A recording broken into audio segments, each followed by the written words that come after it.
continuously varying cross section. మళ్ళీ చెప్తాను, bars ని continuously varying cross section అంటే continuously vary అవే క్రాస్ సెక్షన్, అదే కదా మీనింగ్.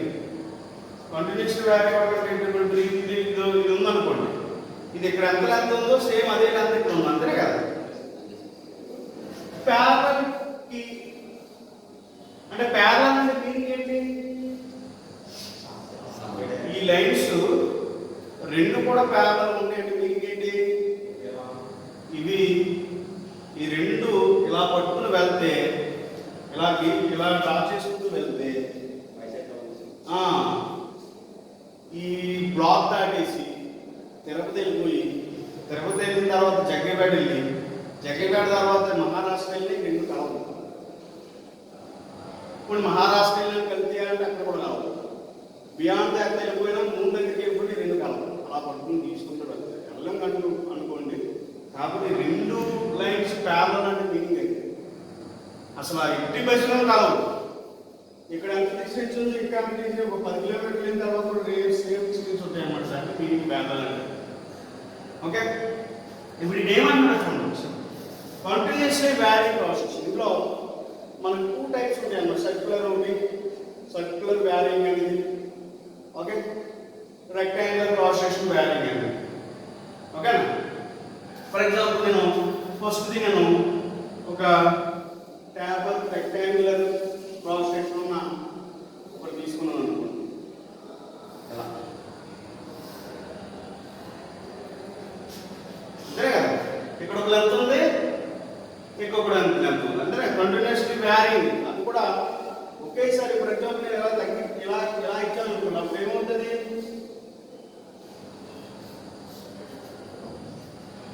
ఇది కంటిన్యూస్లీ వ్యారింగ్, ఇది కంటిన్యూస్లీ వ్యారింగ్, ఇది కంటిన్యూస్లీ వ్యారింగ్, ఇది సేమ్ కాదు, స్టెప్డ్ అన్నమాట. ఇది తగ్గింది, ఇది తగ్గింది, కానీ ఇది కంటిన్యూస్లీ వ్యారింగ్, ఇది స్టెప్డ్ బార్ అన్నమాట. దీన్ని స్టెప్డ్ బార్ అంటారు, ఇది కంటిన్యూస్లీ వ్యారింగ్ బార్ అంటారు ఓకే. సడన్ గా తగ్గి అప్పుడు మళ్ళీ ఆ బార్ కంటిన్యూ అయ్యింది, ఇది కంటిన్యూస్ గా తగ్గింది ఓకే. ఇలాంటి వాటిని మనం ఎక్కడ చూస్తామంటే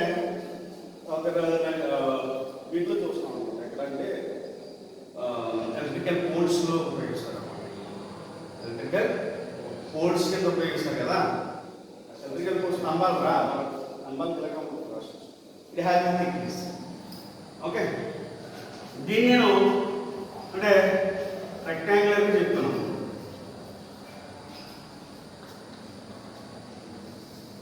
దీని యొక్క థిక్నెస్ T, దానికి థిక్నెస్ T. ఎటు ఫస్ట్ సెక్షన్ దగ్గర దాని యొక్క డయామీటర్ డయామీటర్ కాదు, విడ్త్ B1 అనుకున్నా, ఎట్ ఎండ్ B2 అనుకున్నా, ఎట్ ఎండ్ B2 అంటే ఎండ్ దగ్గర B2 విడ్త్ ఉంది, బేస్ దగ్గర B1 విడ్త్ ఉంది. దాని యొక్క థిక్నెస్ అంటే అర్థమైందా? అటువైపు ఉంటుంది ఓకే. దాని యొక్క థిక్నెస్ నేను ఏదో ఒక తీసుకుంటే దాని యొక్క థిక్నెస్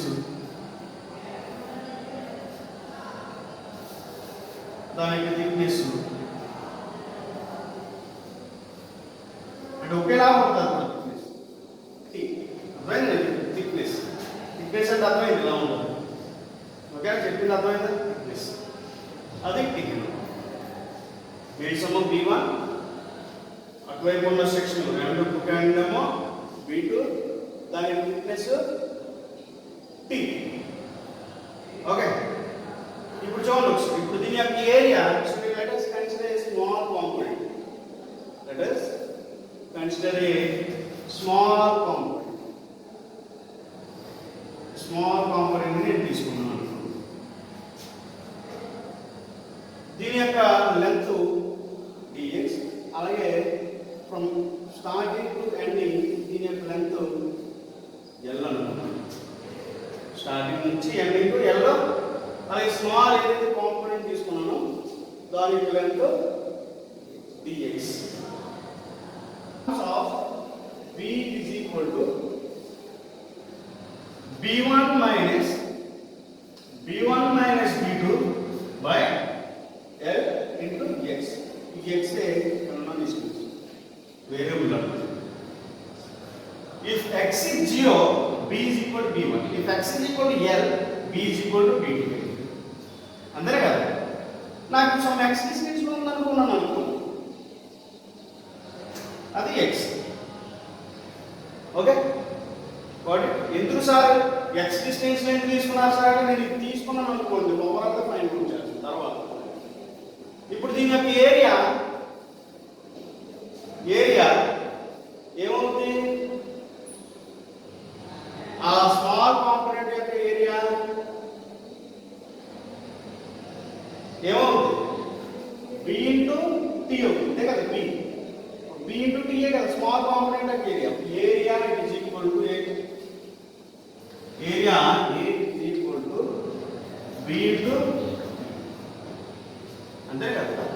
అంటే b అంటే మనకు ఆల్రెడీ తెలుసు, b అంటే b1 minus b2 by L into x అని t అని తెలుసు.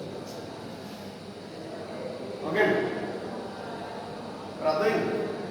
నెక్స్ట్ మనకి తెలుసు delta L is equal to p L by a into e.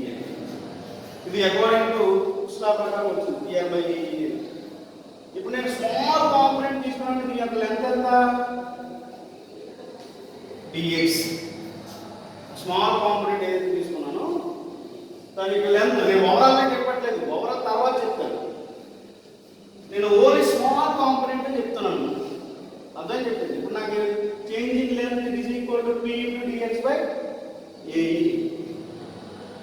అర్థమైంది. అంటే నేను దీన్ని ఎలా రాయొచ్చు? p dx, ఓకేనా, p dx whole by a into, so area అని మనకు తెలుసు, ఏరియా అంటే ఎంత? b into t into e. ఇప్పుడు నాకు ఓవరాల్ కావాలనుకోండి, అప్పుడు నేను ఏం చేస్తాను? ఇక్కడ 0 to L అంటే dx is varying from 0 to L, అంతేనే కదా. 0 to L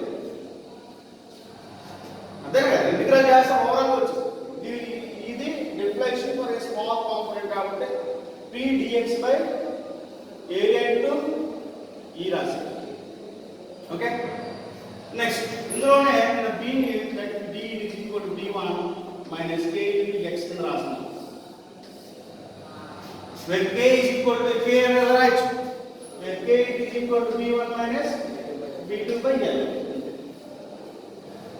Constant parameter for might and dark simplification possible.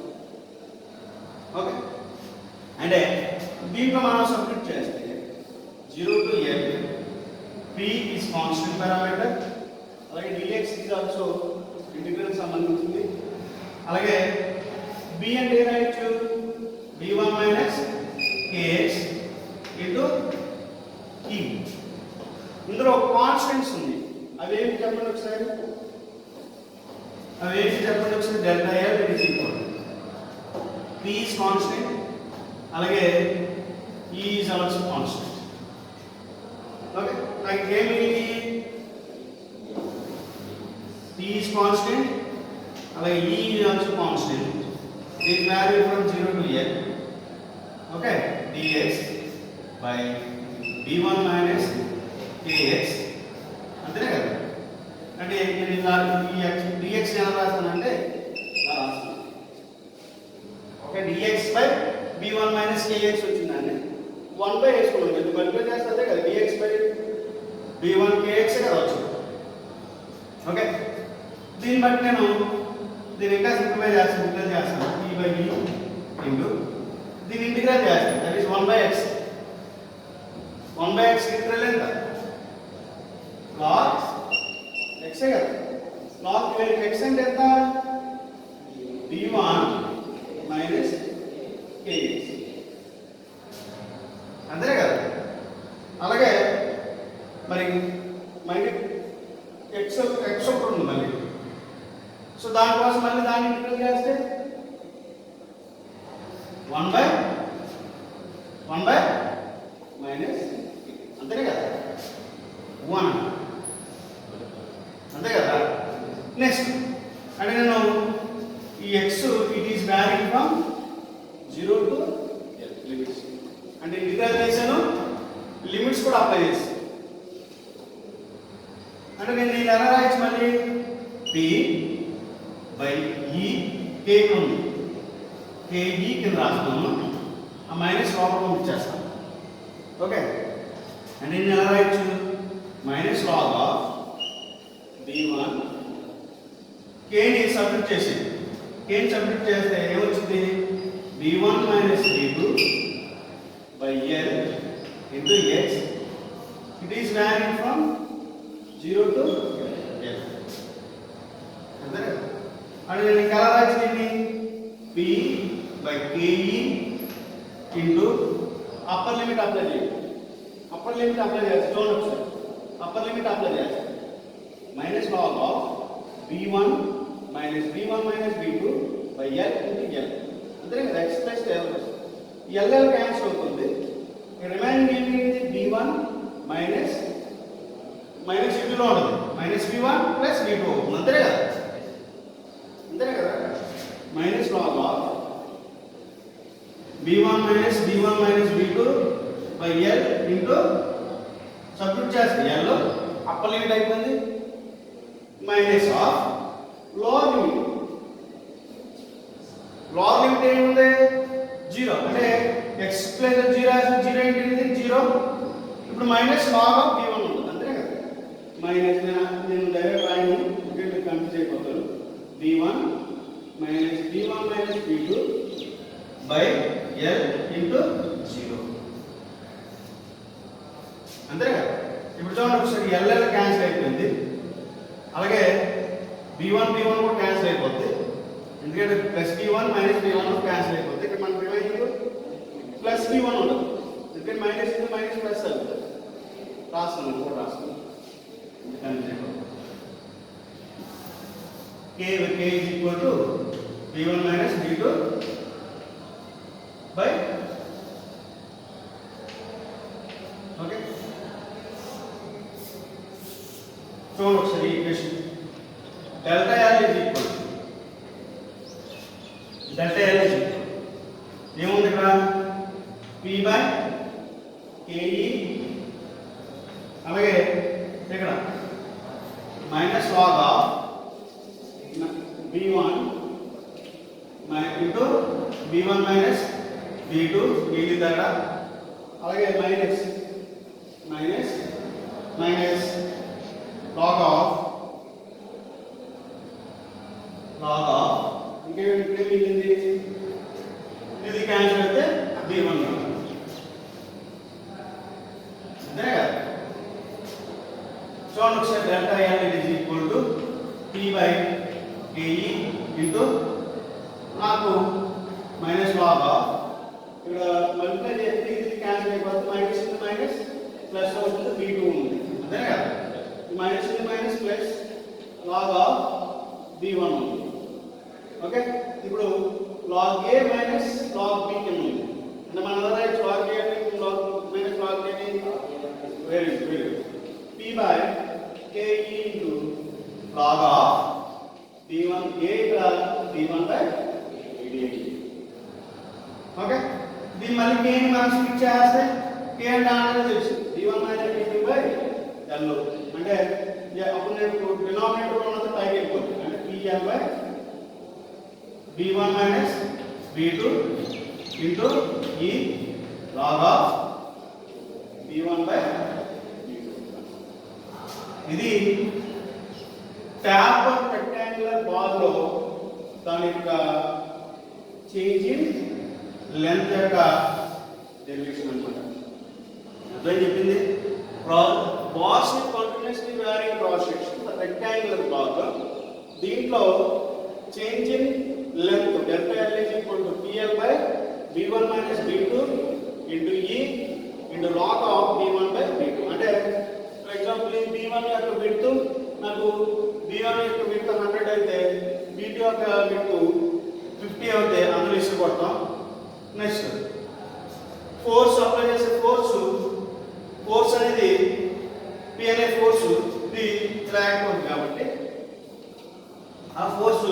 10 కిలోమీటర్లు 10 కిలోమీటర్లు డెల్టా తెలిసిపోయింది. అన్ని వేస్తే మనకి డెల్టా ఎంత అనేది చెప్పచ్చు అనమాట. అంటే ఫోర్స్ బట్టి డెల్టా చేంజ్ అవుతుంది. ఫోర్స్ 0 అవుతే ఇది మొత్తం 0 అయిపోతుంది. అప్పుడు చేంజ్ ఇన్ ఎంత 0 అయిపోతుంది. ఇప్పుడు ఏలో b ఇంటూ t కదా, ఓకేనా? టీ మర్చిపోయినట్టున్నాను. ఇప్పుడు వచ్చింది వేసుకోండి. ఇక్కడ టీ, ఇక్కడ టీ, ఇక్కడ టీ, ఇక్కడ టీ టీ టీ, అలాగే ఓవరాల్ ఈక్వేషన్ టీ యాడ్ చేసుకోండి. ఓకే.